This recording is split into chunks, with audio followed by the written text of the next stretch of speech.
Hello అండి. Welcome back to icon Sandhya kitchen vibes. ఈరోజు మన వీడియోలో వచ్చేసి తోటకూర లివర్ ఫ్రై అండి. చాలా టేస్టీగా ఉంటుంది. ఐరన్ ఎక్కువగా ఉండి రక్తం పట్టడానికి ఉపయోగపడే చికెన్ లేదా మటన్ లివర్ని తినని వెజిటేరియన్ కోసం అలాంటి హెల్త్ బెనిఫిట్స్తో ఉండే ఎంతో రుచిగా చేసుకునే ఈ వెజ్ లివర్ని ఎలా తయారు చేసుకోవాలో మీకు చూపిస్తానండి. చాలా ఈజీ ప్రాసెస్తో చేయొచ్చు ఈ వెజ్ లివర్ని. ఇది నాన్ వెజ్కి ఏ మాత్రం తగ్గదండి. వెజిటేరియన్ కోసం ఇది చాలా మంచి హెల్తీ ఫుడ్ అని చెప్పొచ్చు. దాని ప్రాసెస్ ఏంటో చూద్దామండి. తోటకూర లివర్ ఫ్రై కోసం ఇక్కడ నేను తోటకూరను తీసుకున్నానండి 2 కట్టల వరకు. వీటిని మనం కాడలతో సహా యూస్ చేసుకోవాలి. వీటిని బాగా వాష్ చేసి పెట్టుకోవాలి. నెక్స్ట్ వచ్చేసి ఒక బౌల్లోకి తోటకూరను వేసుకొని అలాగే 2 మిర్చి వేసుకోవాలండి కట్ చేసుకొని. అలాగే అరకప్పు వరకు వాటర్ వేసుకోవాలి. దీన్ని లో ఫ్లేమ్లో పెట్టేసి 5 to 6 మినిట్స్ వరకు ఉడికించుకోవాలండి.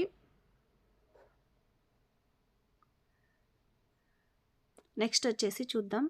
ఇలా ఉడికిన తర్వాత చూసారుగా అండి తోటకూర అనేది బాగా ఉడికిపోయింది. ఇప్పుడు దీనిని కంప్లీట్గా మనం చల్లారనివ్వాలి పక్కన పెట్టేసి.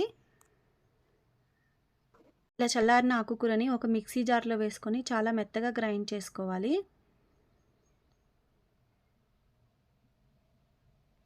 చూసారుగా అండి ఇలా మొత్తం పేస్ట్గా చేసేసుకోవాలి. ఇలా మెత్తగా చేసుకున్న పేస్ట్ని ఒక బౌల్లోకి ట్రాన్స్ఫర్ చేసుకొని ఇందులో రుచికి సరిపడా సాల్ట్ వేసుకోవాలండి. అలాగే కొంచెం గరం మసాలా, నెక్స్ట్ ఇందులో శనగపిండి వేస్తాం కనుక మెత్తగా రావడం కోసం 1/2 స్పూన్ వరకు వంట సోడా వేసుకోవాలి. ఇందులో బైండింగ్ కోసం 1/2 కప్ వరకు శనగపిండి వేసుకోవాలి. మనం తీసుకున్న తోటకూరని బట్టి ఎక్కువ తక్కువ అవ్వచ్చండి. శనగపిండిని ఎక్కువగా తీసుకుంటే వంట సోడా కూడా కొంచెం ఎక్కువగా వేసుకోవాలి. ఇలా వేసుకున్న అన్నిటిని ఇలా బాగా కలిపేసుకోవాలి. మొత్తం కలిసేలాగా అంతా కలుపుకోవాలండి. చూసారుగా ఇలా అంతా కలిపేసుకోవాలండి. నెక్స్ట్ ఇలాంటి ఒక ప్లేట్ తీసుకొని ఆయిల్ రాసుకోవాలండి. తర్వాత మనం పేస్ట్ చేసుకున్న ఆకుకూర పేస్ట్ని అంతా ఇలా వేసేసుకోవాలి ఈ ప్లేట్లోకి. ఇలా వేసుకున్న ఈ పేస్ట్ని అంతా ఈక్వల్గా స్ప్రెడ్ చేసుకోవాలి ప్లేట్కి. దీనిని ఇలా కాకుండా మనం ఇడ్లీ ప్లేట్స్లో కూడా స్టీమ్ చేసుకోవచ్చండి. ఇలా అంతా ఈవెన్గా పెట్టేసుకోవాలండి. కొంచెం మందంగా పెట్టుకోవాలి, మరి పలుచగా పెట్టుకోకూడదు. ఇలా ప్లేట్ అంతా మనం ఈవెన్గా స్ప్రెడ్ చేసుకోవాలి. ఇలా స్ప్రెడ్ చేసుకున్న దానిని నెక్స్ట్ పక్కన పెట్టేసుకొని ఒక కడాయి పెట్టుకోవాలండి. ఇందులో 2 కప్పుల వరకు వాటర్ వేసుకోవాలి. ఇప్పుడు దీన్ని మనం స్టీమ్ చేసుకోవడం కోసం ఇలా వాటర్ వేసుకోవాలండి. నెక్స్ట్ ఇందులో ఒక స్టాండ్ పెట్టుకుందాం. ఇలా స్టాండ్ పెట్టేసి దీనిపైన మనం రెడీ చేసుకున్న ప్లేట్ని ఇలా పెట్టేసుకోవాలండి. దీనిపైన ప్లేట్ పెట్టేసి మీడియం ఫ్లేమ్లో ఉంచి 10 to 15 మినిట్స్ వరకు స్టీమ్ చేసుకోవాలి. 10 to 15 మినిట్స్ తర్వాత చూద్దామండి. ఇది సరిగా ఉడికిందో లేదో తెలుసుకోవడం కోసం ఇలా చాకుతో ఒకసారి చెక్ చేసుకోవాలి. చూసారుగా అండి ఇది చాలా పర్ఫెక్ట్గా కుక్ అయిపోయింది. ఇప్పుడు దీనిని స్టవ్ ఆఫ్ చేసుకొని పక్కన పెట్టుకోవాలి. ఇది కంప్లీట్గా చల్లారిన తర్వాత చాకుతో కావాల్సిన సైజులో మనం పీసెస్గా కట్ చేసుకోవాలి. నేను వీడియోలో చూస్తున్నాను కదండి, నేను ఇలా పీసెస్గా కట్ చేసుకుంటున్నాను. ఇడ్లీ ప్లేట్లో స్టీమ్ చేసుకున్నప్పుడు కూడా మనము వాటిని ఇలా 4 ముక్కలుగా కట్ చేసుకోవచ్చండి. ఇలా చల్లారిన తర్వాతనే మనం కట్ చేసుకోవాలి. వేడి మీద వీటిని కట్ చేయడానికి రాదండి. ఇలా స్క్వేర్ ముక్కలుగా కట్ చేస్తున్నాను నేను. మీరు కావాలంటే వేరే షేప్లో కూడా చేసుకోవచ్చు.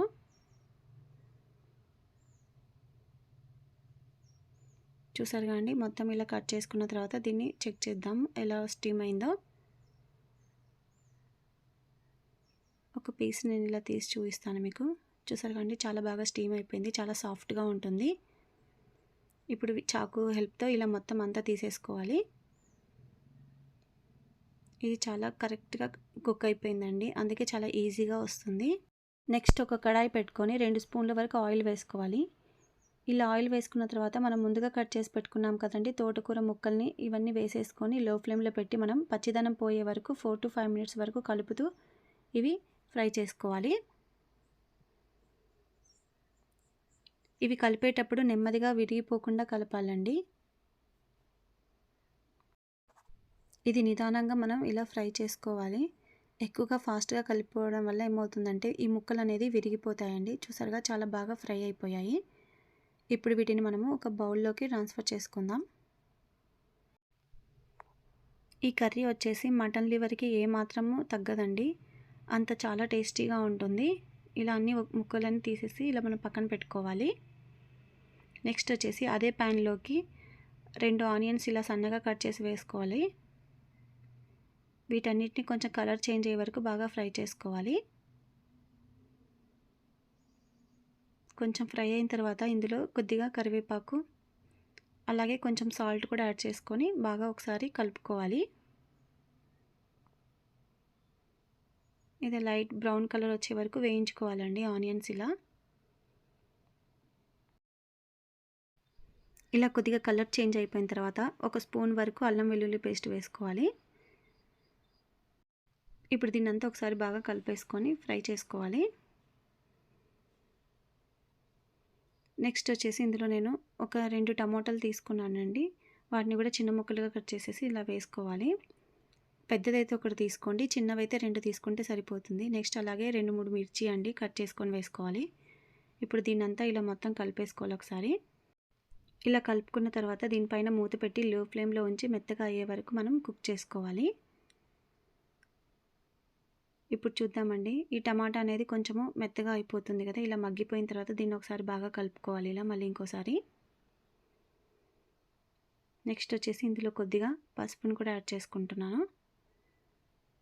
అలాగే కారం అండి మీ టేస్ట్కి సరిపడా. నెక్స్ట్ వచ్చేసి కొంచెం ధనియా పౌడర్ అలాగే కొద్దిగా గరం మసాలా వేస్తున్నాను. ఇప్పుడు దీన్నంతా ఒకసారి కలిపేసుకుందాం, ఈ మసాలాలంతా బాగా పట్టేలాగా. ఇందులో 1/2 కప్పు వరకు వాటర్ వేసుకొని ఈ మసాలా అంతా మగ్గే వరకు 2-3 నిమిషాల పాటు కలుపుతూ వేయించుకోవాలండి. ఇలా కలుపుకున్న తర్వాత మూత పెట్టేసి 1 మినిట్ వరకు దీన్ని ఇలా ఉంచుకోవాలండి. నెక్స్ట్ ఇలా తీసుకొని అంతా ఒకసారి బాగా కలిపేసుకోవాలి. నెక్స్ట్ వచ్చేసి మనం ఫ్రై చేసి పెట్టుకున్నాం కదండి, తోటకూర పీసెస్ వేసుకోవాలి. అలాగే కొద్దిగా కొత్తిమీర కూడా వేసేసుకొని వీటినన్నిటిని బాగా కలుపుకోవాలండి. మసాలా అంతా బాగా పట్టేలాగా కలుపుకోవాలి. ఇక్కడ మీకు ఇష్టమైతే నిమ్మరసం కూడా పిండుకోవచ్చండి. జరగండి, తోటకూర లివర్ ఫ్రై అనేది చాలా పర్ఫెక్ట్గా రెడీ అయిపోయింది. ఈ రెసిపీ వచ్చేసి చాలా ఈజీగా చేసుకోవచ్చండి. ఒక్కసారి మీరు టేస్ట్ చూసారంటే మళ్ళీ మళ్ళీ తోటకూరతో ఇలా చేసుకుందాం అనేలాగా ఉంటుంది. పప్పు, సాంబార్ అలాగే పప్పుచారు వీటికి సైడ్ డిష్గానే కాకుండా ఇది రైస్లో కూడా చాలా బాగుంటుంది. రైస్, రోటీ ఎందులోకైనా సరే అండి చాలా టేస్టీగా ఉంటుంది. సాఫ్ట్గా మసాలా ఫ్లేవర్తో ఎంతో రుచిగా ఉంటుంది. ఈ వెజ్ లివర్ మీకు నచ్చినట్లయితే ఈ వీడియోని లైక్ చేయండి, షేర్ చేయండి, సబ్స్క్రైబ్ చేసుకోండి. అలాగే పక్కనున్న బెల్ ఐకాన్ని యాక్టివేట్ చేసుకోండి. Thanks for watching.